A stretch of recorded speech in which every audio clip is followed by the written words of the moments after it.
উন্নয়নৰ মুখ নেদেখা এখন অৱহেলিত গাঁও হৈছে মাৰ্ঘেৰিটা সমষ্টিৰ টেকেৰী গাঁও। গাঁওখনৰ একমাত্ৰ আদৰ্শ চিকিৎসালয়খনত সম্প্ৰতি অস্থায়ী সেনা ছাউনী। অতিকৈ পিছপৰা গাঁওখনৰ পৰিৱেশ দেখি স্তম্ভিত হৈ পৰিছে মৰাণ ছাত্ৰ সন্থাৰ এটা সজাতি দল। উচ্চ শিক্ষাৰ বাবে নাই এখন হাইস্কুল, নাই কনিষ্ঠ মহাবিদ্যালয়ো। কেৱল গাঁওখনত আছে মাত্ৰ বেচৰকাৰী মধ্য ইংৰাজী বিদ্যালয়খন। উল্লেখ্য যে 1986 চনতে ৰাইজে নিজৰ গাঁঠিৰ ধন ভাঙি এখন মধ্য ইংৰাজী বিদ্যালয় স্থাপন কৰিছিল যদিও প্ৰাদেশিকীকৰণ কৰা নহ'ল। প্ৰাথমিক বিদ্যালয়ৰ দেউনা পাৰ হোৱাৰ পাছতে শিক্ষানুষ্ঠানৰ অভাৱত বহু ছাত্ৰ ছাত্ৰীয়ে স্কুল এৰি দিবলগীয়া অৱস্থাৰো সৃষ্টি হৈছিল। একেদৰে স্বাস্থ্য সেৱা ব্যৱস্থাও অতি পুতলগা অৱস্থা।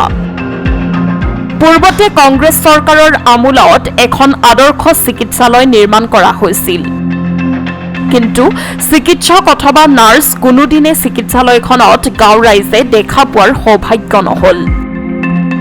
চিকিৎসালয়খন সম্প্ৰতি ভাৰতীয় সেনা বাহিনীৰ অস্থায়ী ছাউনী হিচাপে ব্যৱহাৰ হৈ থকাত সৰব হৈ পৰিছে এতিয়া সদৌ মৰাণ ছাত্ৰ সন্থাৰ সজাতি দলটো। সজাতি দলটোৱে পৰিৱেশ আৰু পৰিস্থিতি দেখি অসম চৰকাৰৰ লগতে স্থানীয় বিধায়ক ভাস্কৰ শৰ্মাৰ বিৰুদ্ধেও ক্ষোভ উজাৰিলে। নিশ্চিতভাৱে সদৌ মৰাণ ছাত্ৰ সন্থাৰ এটা প্ৰতিনিধি দলে আজি টেকেৰী গাঁৱৰ বিভিন্ন ধৰণৰ সমস্যাৰ ওপৰত আলোচনা কৰিবৰ বাবে আমি যিহেতু ইয়াত আহিছিলোঁ, ইয়াত আহি এটা কথা দুখ লগা বিষয় আচলতে আমি অনুভৱ কৰিব নোৱাৰিছোঁ। 1986তে প্ৰতিষ্ঠা হোৱা এখন প্ৰাথমিক বিদ্যালয় আচলতে এতিয়া বৰ্তমান পৰ্যায়লৈকে কিন্তু এই চৰকাৰীকৰণ হোৱা নাই। আচলতে এই কথাখিনিয়ে আমাক যথেষ্টখিনি দুখ লাগিছে আৰু জিলা প্ৰশাসন বা চৰকাৰী বিষয়াসকলে আচলতে টেকেৰী গাঁওখনত ক'ৰবাত নহয় ক'ৰবাত ইয়াৰ জনপ্ৰতিনিধিয়ে অৱহেলা চক বা মাহিয়া চকুৰে চাইছে নেকি, এই কথাখিনি আমাৰ কিন্তু উপলব্ধি হৈছে। কাৰণ এই কাৰণে ক'ব লাগিব 1986তে প্ৰতিষ্ঠা পোৱা এখন মধ্য ইংৰাজী বিদ্যালয় কিন্তু বৰ্তমানলৈকে চৰকাৰীকৰণ নোপোৱাটো কিন্তু ইয়াত কিন্তু জনপ্ৰতিনিধিগৰাকী যে দুৰ্বল আৰু জনপ্ৰতিনিধিগৰাকীয়ে যে ক'ৰবাত নহয় ক'ৰবাত মাহিয়া দিছে চাইছে আৰু ইয়াৰ শিক্ষা ব্যৱস্থাটো উন্নত কৰাৰ ক্ষেত্ৰত কিন্তু কোনো ধৰণৰ ব্যৱস্থা গ্ৰহণ কৰা নাই, এই কথাখিনি আজি প্ৰতিপন্ন হৈছে। আমি চৰকাৰ প্ৰশাসনৰ লগতে প্ৰতিনিধি আমি জিলা প্ৰশাসন আৰু ইয়াৰ জনপ্ৰতিনিধিগৰাকীক আহ্বান জনাইছোঁ অতি শীঘ্ৰে ইয়াত এখন উচ্চ মানদণ্ডৰ উন্নত শিক্ষা প্ৰতিষ্ঠা কৰিব লাগে। লগতে যিখন উচ্চ মাধ্যমিক বিদ্যালয় আছে এই বিদ্যালয়খন চৰকাৰীকৰণৰ ব্যৱস্থা গ্ৰহণ কৰিব লাগে। এখন টেকেৰী মধ্য ইংৰাজী বিদ্যালয় 1986তে স্থাপিত হোৱা, তাৰপিছত 2000 চনৰ আশে পাশে অইলে বিল্ডিংটো গ্ৰহণ কৰিছিলে মৰাণ ছাত্ৰ সন্থাৰ ডিমাণ্ডৰ পিছতে। কিন্তু এতিয়ালৈকে 1986ৰ স্কুলখন এতিয়ালৈকে প্ৰাদেশিকৃত নহ'ল। অৱশ্যে কাগজ পত্ৰবিলাক কৰি থকা হৈছিলে, তাৰপিছতো প্ৰাদেশিকৃত নহ'ল। চৰকাৰৰ অৱহেলাৰ কাৰণে আমাৰ স্থানীয় বিধায়কৰ অৱহেলাৰ বাবে স্কুলখন পিছ পৰি গ'ল। য'ত নেকি এখন ইমান ডাঙৰ গাঁওখনত এখন হাইস্কুল লাগিছিলে, সেই তেনেকুৱা এটা অঞ্চলত সাধাৰণ এখন এম ই স্কুলো যেতিয়া প্ৰাদেশিকৃত নহ'ল, আমাৰ ল'ৰা ছোৱালীবিলাকে কেনেদৰে পঢ়া দিশত আগবাঢ়ি যাব। আগতে এখন স্কুলত চৰকাৰীভাৱে কিতাপ পত্ৰবিলাক দিছিলে, বহীটো নহয়, যোৱা বছৰলৈ কিতাপ পত্ৰ দিছিলে, এইবাৰতো কিতাপ পত্ৰও বন্ধ কৰি দিলে। তেনেকুৱাকে হ'লে আমাৰ ল'ৰা ছোৱালীবিলাক আগবাঢ়ি যাবলৈ একেবাৰে ৰাস্তা নাইকিয়া হৈ যাব। আৰু ল'ৰা ছোৱালীবিলাকৰ যেতিয়া শিক্ষা দিশটোৱে নাথাকিব, তেতিয়া আমাৰ নিচিনা এটা সাধাৰণ অঞ্চলত ড্ৰাগছে মদে গ্ৰাস কৰিলে একদম সাধাৰণ কথা। তাত আমাৰ একো দুখ কৰিবলগীয়া নাই। লাষ্টত আমি এতিয়া চৰকাৰে যদি এনেকুৱাকে অৱহেলিতভাৱে এৰি দিয়ে, আমি আমাৰ অৱস্থাতে এৰি দিয়ক বুলি আমি ভবাৰ বাহিৰে আমাৰ একো ৰাস্তা নাথাকিবগৈ। এই গাঁওখনৰ বা এই অঞ্চলটোৰ এজন সচেতন নাগৰিক হিচাপে এটা কথাই ক'বলৈ পোনপ্ৰথমে ইয়াৰ মূল গাফিলতি হ'ল পোনপ্ৰথমে আমি চৰকাৰক দোষী দিব লাগিব। কাৰণ কেলে আজিৰ তাৰিখলৈকে অৰ্থাৎ আমি সৌ গতিকে কালি পৰহি ইলেকশ্যন হৈ গৈছে, ইয়াৰ আগমুহূৰ্তলৈকে আমি বিধায়কৰ দুৱাৰদলিত গৈ ইতিমধ্যে আমি তেওঁলোকলৈ পত্ৰ বাৰম্বাৰ প্ৰেৰণ কৰি আছো, তেওঁক মুখামুখি কথা পাতিছো। তাৰ পিছতো এতিয়ালৈকে আমাৰ স্কুলখন কি হ'ব তাৰ কোনো আশ্বাস নাই।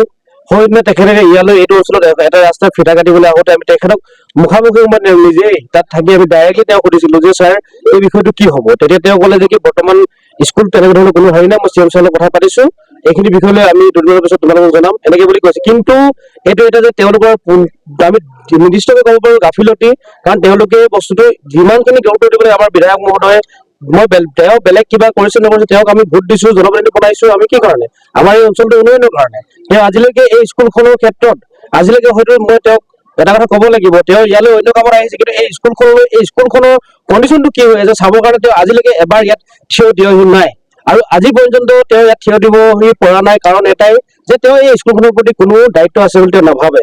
তো সেইটো কাৰণে আমি তেওঁক নিৰ্বাচনত জয়ী কৰাৰ পিছতো তেওঁ আজিলৈকে আমাৰ এই স্কুলখন এনে এটা পৰ্যায়ত ৰাখিছে। আৰু এই অঞ্চলত LP স্কুল চৰকাৰীখন 5-6খন আছে, কিন্তু এখন চৰকাৰী কোনো ME স্কুল নাই, চৰকাৰী হাই স্কুল নাই এই অঞ্চলত। মই হাই ছেকেণ্ডেৰী বা কলেজ লেভেলৰ কথাটো বাদেই দিছো, য'ত নেকি আমি শিক্ষা ল'বৰ কাৰণে মই নিজে যেতিয়া স্কুল পঢ়িছিলো, ল'ৰা-ছোৱালী পঢ়িবৰ কাৰণে আমি এই ঠাইৰ পৰা এই অঞ্চলৰ পৰা আঁতৰি পেলাই আমি ডিগবৈ বা আমি বেলেগ ঠাইত গৈ পঢ়িব লগা হৈছিলে।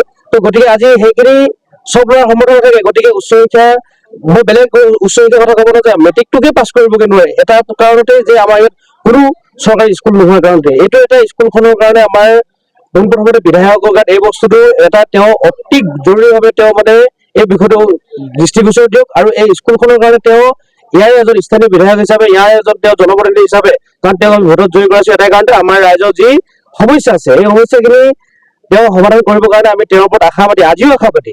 গতিকে আমি তেওঁক পুনৰ পৰা আজি এইখন মঞ্চৰ পৰা এই ঠাইৰ পৰাই এই স্কুলখনৰ পৰা আমি আহ্বান জনাব বিচাৰিছো, এই স্কুলখনৰ কাৰণে তেওঁ এদিন হ'লেও সময় উলিয়াই এখন্তেক আহি এই স্কুলখন তেওঁ নিজে পৰ্যবেক্ষণ কৰি যাওক। পোনপ্ৰথমতে এই স্কুলখন তেওঁ ব্যৱস্থা কৰক, আৰু দ্বিতীয়তে আমাৰ এই অঞ্চলত এখন মেডিকেল বনিলে আজি ইমান বছৰ হ'ল, 2008 চনত বনা মেডিকেল, আজি পৰ্যন্ত কোনো ডক্টৰ, কোনো স্বাস্থ্যৰ সুবিধা নাই। আমি বাৰম্বাৰ তেওঁলোকক অৱগত কৰাৰ পিছতো, তেওঁলোক বাৰম্বাৰ অনুৰোধ জনোৱাৰ পিছতো আজি পৰ্যন্ত কোনো ব্যৱস্থা নাই। তাৰ ফলত আমাৰ ইয়াৰ পৰা এই অঞ্চলটো, এই গোটেই বৃহত্তৰ পেঙেৰি এই অঞ্চলটো আজি এটা বেয়া দিশত গতি কৰিব গৈছে।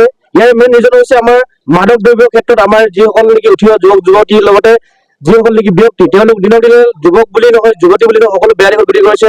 সৌ কোনোবা ল'ৰা ছোৱালী আমাৰ কি কৰিছে, সৌ জংঘললৈ অৰ্থাৎ আমাৰ আলফালে সংগঠনলৈ যাবলৈ মেলিছে। আমাৰ লগ বন্ধু, আমাৰ ভাই বন্ধুসকল আজি সংগঠনলৈ গুচি গৈছে। তাৰ মাজত কি হৈছে, আমাৰ ভাই অৰ্থাৎ আমাৰ মানে নিজৰ ভাই মাজত তেওঁলোকে এইফালে কেতিয়াবা ৰাউণ্ড মাৰোতে কি হৈছে, আমাৰ নিজৰ ভাই মাজত মানে প্ৰশাসনৰ লগত যুঁজি পেলাই আমাৰ ভাই বন্ধুখিনি প্ৰাণ হেৰুৱাবলগীয়া হৈছে। ইয়াৰ কাৰণ এটাই যে ইয়াত আমাৰ ভাল কোনো শিক্ষা ব্যৱস্থা নাই, ভাল কোনো মেডিকেল চিকিৎসা ব্যৱস্থা নাই। এইখিনি কাৰণৰ ফলতেই এনেকুৱা এটা পৰ্যায় হ'লে, নহ'লে হয়তো আজি আমাৰ ইয়াত ভাল এখন যদি স্কুল থাকিলেহেঁতেন বা ভাল এখন মেডিকেল থাকিলেহেঁতেন, কেতিয়াও আমাৰ এই পৰ্যায়টো হ'ব নাপায়। গতিকে এইখিনি বিষয়ে মই চৰকাৰক, আমাৰ স্থানীয় বিধায়ক মহোদয় ভাস্কৰ শৰ্মাদেৱক, আৰু লগতে আমাৰ মাননীয় মুখ্যমন্ত্ৰী মহোদয় হিমন্ত বিশ্ব শৰ্মা ডাঙৰীয়াদেৱকো মই এই মঞ্চৰ পৰা আহ্বান জনাইছো, যাতে এই অঞ্চলত যিখিনি সমস্যা আছে, মূলতঃ এই স্কুল আৰু যিখিনি শিক্ষা ব্যৱস্থা লগতে মেডিকেলৰ যি ব্যৱস্থা আছে, অতি সোনকালে যিটো মেডিকেলৰ বিল্ডিং বনাইছে সেইটো তেওঁলোকে অতি সোনকালে ডক্টৰ ব্যৱস্থা কৰি আমাৰ ৰাইজক কৃতাৰ্থ কৰে যাতে।